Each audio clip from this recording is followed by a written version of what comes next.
Hello friends, welcome back to my channel Katha Manthan. और आज हम लोग आईसीएसई का क्लास 10 बायोलॉजी का चैप्टर 7 द सर्कुलेटरी सिस्टम का पार्ट 2 शुरू करने जा रहे हैं, जिसमें हम लोग फंक्शंस ऑफ ब्लड पढ़ेंगे। लास्ट वाले वीडियो में हम लोग ने ब्लड के बारे में पढ़ा था। और अगर आप लोग को कोई भी डाउट है रिलेटेड टू साइंस सेक्शन या फिर कॉमर्स सेक्शन ऑफ क्लास 11 12 या फिर अप टू 10, तो आप मेरे को कमेंट बॉक्स में पूछ सकते हैं। और अगर आप लोग को मेरे ऑनलाइन क्लासेस ज्वाइन करने हैं तो आप लोग ज्वाइन बटन में जाके टर्म्स एंड कंडीशंस पढ़ लीजिएगा। और अगर आप लोग को इसका इम्पॉर्टेंट नोट्स, शॉर्ट नोट्स या फिर लॉन्ग क्वेश्चन आंसर जो एग्ज़ाम में आते हैं ज़्यादातर, अगर वो सब चाहिए तो आप लोग डिस्क्रिप्शन बॉक्स में जाके इंस्टामोजो के लिंक में क्लिक कीजिएगा, वहाँ से आप लोग मेरे बुक को बाय कर सकते हैं। So let's start with functions of blood. The main functions of the blood in our body can be treated under two broad headings: transport and protection.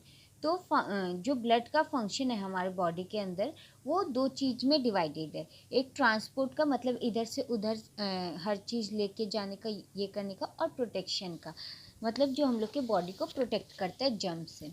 अब transport by blood, transport of digested food, oxygen, carbon dioxide, excretory substances, hormones, body heat. अब ये क्या transport करता है blood? Digested food, जो हम लोग खाना खाते हैं, वो जो पच जाता है, तो वो ब्लड जितना भी बॉडी पार्ट्स को, और जहाँ जहाँ प्रोटीन या फिर कुछ विटामिन, मिनरल्स, ये सब रिक्वायरमेंट रहता है, तो ब्लड वहाँ तक पहुँचाता है। ऑक्सीजन पहुंचाता है, कार्बन डाइऑक्साइड निकालता है, एक्सक्रीटरी सब्सटेंसेस को निकालता है, हार्मोन्स इधर से उधर करता है, और बॉडी हीट भी ट्रांसफ़र करता है।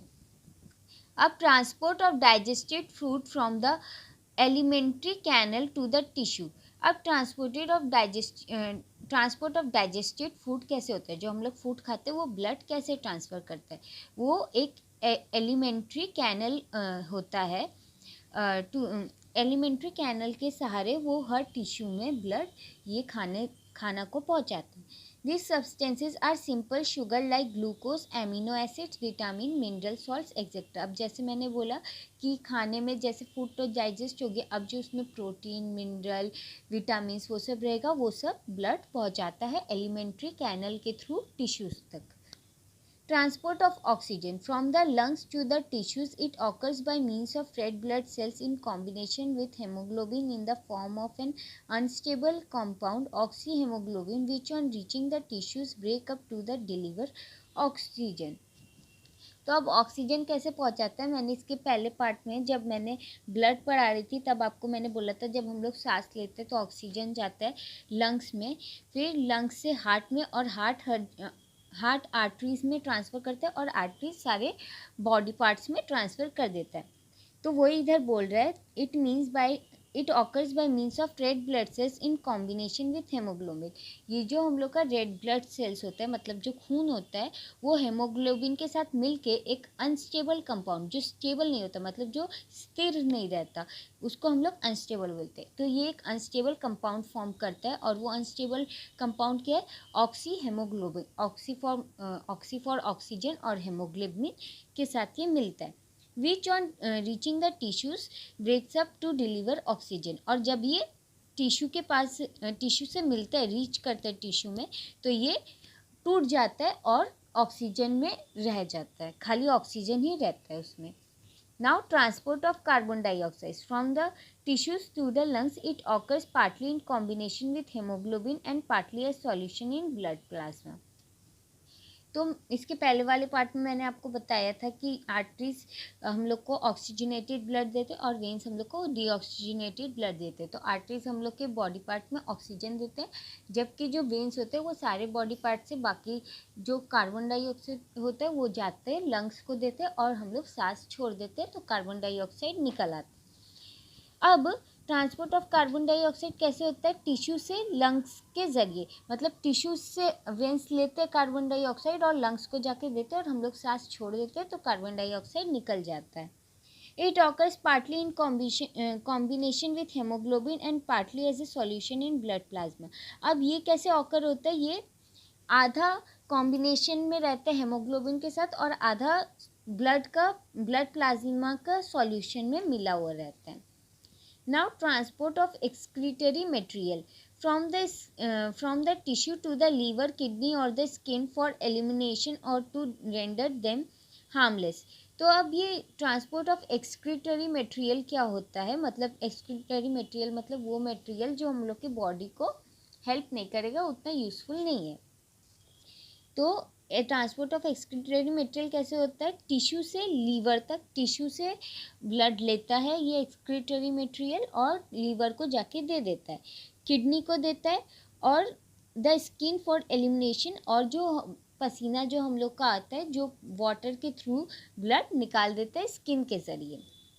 अब distribution of hormones secreted by special glands, endocrine glands directly into the blood. अब हार्मोन्स कैसे डिस्ट्रीब्यूट होता है, ये एक सेपरेट और स्पेशल ग्लैंड के ज़रिए होता है जिसको हम लोग एंडोक्राइन ग्लैंड बोलते हैं, जो हम लोग का नेक्स्ट चैप्टर है वो भी हम लोग पढ़ेंगे।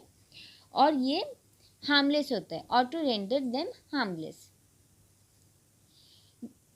Directly into the blood, secreted by special glands directly into the blood. तो ये जो एंडोक्राइन ग्लैंड्स होते हैं ये डायरेक्टली ब्लड में हार्मोन्स को छोड़ देते हैं। Now distribution of heat. The blood helps in keeping the temperature of the body uniform by distributing the heat. तो ये अब हीट का डिस्ट्रीब्यूशन कैसे करता है, ब्लड हेल्प करता है हम लोग का बॉडी टेम्परेचर को मॉडरेट रखने में, मतलब ना ज़्यादा ठंडा ना ज़्यादा गर्म, और हीट को परफेक्टली हर जगह डिस्ट्रीब्यूट करता है। Now protection by blood. Blood forms a clot wherever there is a cut in a blood vessel. The clot serves to prevent further loss of blood and the entry of disease causing germs. हाँ, तो अब blood हम लोग का protection कैसे करता है, तो ट्रांसपोर्ट हम लोग का ब्लड का कैसे होता है वो हम लोग को पता चल गया। अब ब्लड प्रोटेक्ट कैसे करता है बॉडी को, अब कहीं भी कट हो जाता है तो खून निकलता है, ऐसा तो नहीं होता ना कि खून निकलता रहता है, तो ब्लड क्या हेल्प करता है कि वहाँ पे एक क्लॉट बना देता है, मतलब एक मोटा लेयर दे देता है ब्लड वेसल में। ब्लड वेसल में जब कट हो जाता है खून निकलता है तो ब्लड एक क्लॉट दे देता है, मोटा कर देता है उस लेयर को, ताकि और खून ना निकलता रहे, और इससे ज़्यादा खून नहीं निकलता, और ये जो डिज़ीज़ है हम लोग के बॉडी में जो जर्म्स आते हैं उससे भी लड़ता है और हमारे बॉडी को प्रोटेक्ट करता है। It's white blood corpuscles protect the body from disease bye engulfing bacteria which may have entered the body. White blood cells का क्या फंक्शन होता है, वाइट ब्लड सेल्स हम लोग के बॉडी को प्रोटेक्ट करते हैं उन जर्म्स और बैक्टीरिया से जो हमारे बॉडी को हार्म कर सकते हैं, वो उनको पकड़ लेते हैं और हमारे बॉडी तक नहीं पहुंचने देते white blood cells. It produces antitoxins and antibodies which neutralize the poisonous substances or kill the germ which enter the body. जो ब्लड होते हैं वो एंटीटॉक्सिन्स और एंटीबॉडीज़ निकालते हैं अपने अंदर से, जो न्यूट्रलाइज करते हैं हमारे बॉडी को। न्यूट्रलाइज मतलब ना खराब कर, ना ज़्यादा ना कम, एकदम न्यूट्रल। तो न्यूट्रलाइज करता है द पॉइजनस सब्सटेंसेस और kill the germs which enter the body. जो पॉइजनस सब्सटेंसेस हमारे बॉडी के अंदर आते हैं उसको न्यूट्रलाइज करता है और जर्म्स को किल कर देता है जो गलती से हमारे बॉडी के अंदर आ गए। Now, composition of blood. The blood consists of plasma fluid constitute 55 to 60% of blood. तो हमारा ब्लड क्या कंसिस्ट करता है, प्लाज्मा कंसिस्ट करता है, ऑलमोस्ट कितना 55 से 60% ब्लड का प्लाज्मा कंस्टिट्यूट करता है, मतलब उसमें रहता है। ये एक फ्लूइड पार्ट है प्लाज्मा, मतलब ये भी लिक्विड पार्ट में ही रहता है। Cellular elements, red and white cells and platelets 40 to 45% of blood.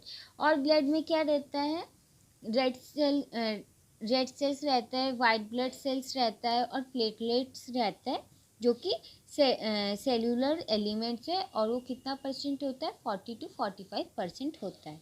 अब plasma, the liquid portion of blood.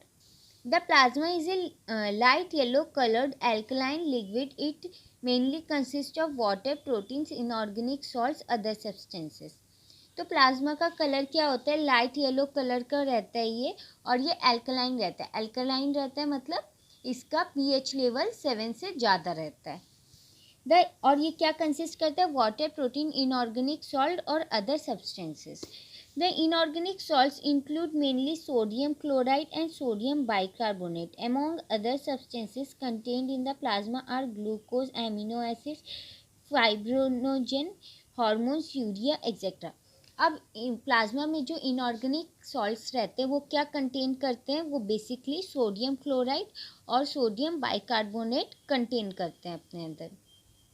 और जो अदर सब्सटेंसेस रहते हैं प्लाज्मा में वो क्या कंटेन करते हैं, glucose, amino acid, fibrinogen, hormones, urea etcetera.